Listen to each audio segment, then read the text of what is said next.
Hello YouTube, DomOfTheDao here, and today I'm taking a look into the Story of the Evil Within 2 chapters 1 through 5 and talking about what is happening as well as a brief review of the game so far. But first, I would like to go ahead and take a second just to thank all my new subscribers and viewers, as well as to let everyone know that I'm now on Instagram and Twitter. So if you are on those platforms, you can find me under DomOfTheDao, so it should be pretty easy that way. And as always, if you are new, make sure you subscribe so you can keep up to date with all of my content. And let's shoot for 7 likes on this video. You all helped me out tremendously by leaving my last video with 12 likes, and I'm really appreciative of that. So yeah, anyway, let's get started. So I'm pretty sure that most of the people here know about how the story begins. Mobius agents recruit Sebastian to go into the new STEM system to save his once thought dead daughter Lily. It's pretty straightforward. Unlike the first game, this one is really straightforward. Now, upon entering the STEM, you realize that there's a psychopath in there already, and his name is Stefano Valentino, and he is obsessed with photographing death, and he is after Lily as well. Through chapters 1 through 5, nothing crazy happens. You just simply make steps towards finding Stefano. You fight a couple bosses.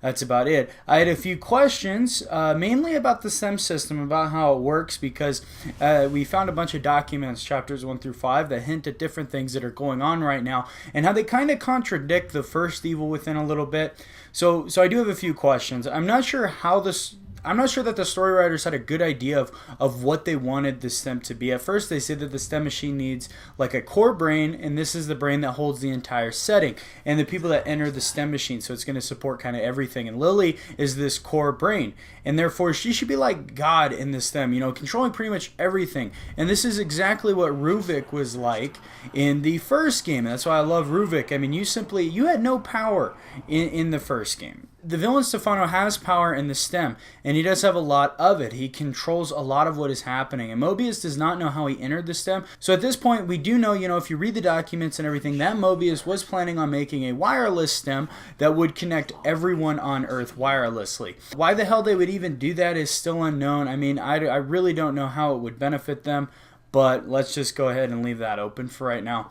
So is Stefano a test subject of this new wireless STEM? I mean, that's probably the biggest thing that I have, the biggest theory I have as to why he has so much power in this STEM system. But that outcome even seems unlikely, given how Mobius has put in all the resources into Lily's project. They've recruited many people to live inside this STEM machine, and have also sent many agents in only to die, and so it just seems kind of pointless. Stefano, he's also controlling much of the environment, and he's creating a bunch of obstacles and maze-like routes, and this is really interesting because Stefano also hints at there being another artist in this STEM with him. Hint, this is probably another psycho, and I really fucking hope this is Ruvik. I love Ruvik, man, and this actually follows me into my next point. The villain, I don't really like Stefano. He kind of reminds me of anime, and I'm not a big fan of anime. If you are, you might like him, and I think the look of the character is very important, and that's to create, a sense of dread, a horrifying appearance, something you don't want to get up close to, right? I think his voice is pretty good, but his way of going about things is kind of strange. I like his camera, the way he turns his camera into sort of a weapon, and it's even like a frightful image. But his obsession with photographing death seems a little out of place.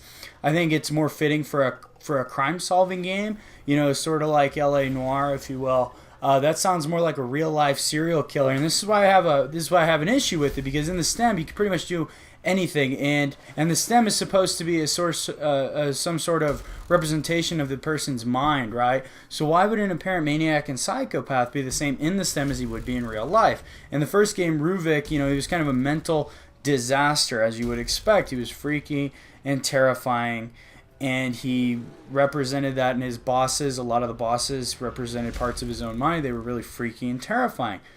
And then he did have Laura, right, which was his dead sister, and this memory was kind of haunting him. So she haunted you throughout the game and was really freaky and really, really terrifying. And this all made sense because you're living inside of his mind. And Stefano seems chill, and he seems kind of weird. And I mean, like, he seems weird to the point like where you wouldn't want to sit next to this guy on an airplane or a bus. But how this character should be, how the villain should be, is like you don't want to be near this guy within like 100 miles. That's what the villain should be. That's how Ruvik was, and that's the expectation that I have for this character. And right so far, he's not living up to it. So this will bring me into my brief review. So far, I'm actually pretty disappointed with the game. I'm really not liking the open world aspect of it. I think it's totally out of place. The best parts in the game are very apparent. Those are the linear parts. Now, don't get me wrong. I mean, I love open world games. I really do. But this is a game where it's not meant for open world, it feels like. It's meant for linear gameplay. So an example would be like Skyrim or Oblivion or even Fallout or something, and the gameplay is meant so that when enemies get up close to you, you can still, the mechanics still work. They don't completely fall apart. Well, in this game, I feel the mechanics are very off. The shooting is okay at distance, but once you're trying to outmaneuver enemies and once they get up close, it's just total bullshit. It's very difficult to sprint away, and there's no roll mechanic, which really sucks. And many times I found myself getting hit repeatedly because I could not get away from enemies once they got close. A good example was when I was fighting the Guardian. I'm just going to call the bitch Laura because that's who she is. I'm like 90% sure she's Laura. But in this game, right now she's called the Guardian, so we'll go with the Guardian. She would run at me, knock me on the ground, and then she was standing right there, and then I'd immediately get up. No time at all, she would hit me again. So she'd get 2 hits for free. No, not the first one for free, but she'd get the second hit for free, which was just complete crap. This happened a lot of time when I was running down the open worlds, and zombies would pop out, or whatever they're called, the infected, and they would come at me, and I couldn't do anything. I'm really not liking that. I kind of just want to rush through the open world sections just to get the linear sections, because that's where I'm having the most fun. But anyway, thank you guys for watching. I really enjoyed making this video. I will be bringing another Evil Within video analysis, deeper look at the story video next week. That's going to be on Wednesday as well. And then after that, Wolfenstein comes out next Friday. So not this Friday, but the Friday after, and that is going to be the single player game that I pick up from then on. So right now I'm going to be doing my multiplayer games on Saturday, Sunday, and then my single player games on Wednesday. If you didn't see already, I did put up on my banner. I put which days I'm going to be doing what game. If you guys like that, please let me know. If you have any more suggestions, please just drop them in the comments down below, and please like the video if you did like it. But anyway, thank you guys so much for watching, and I will see you in my next video.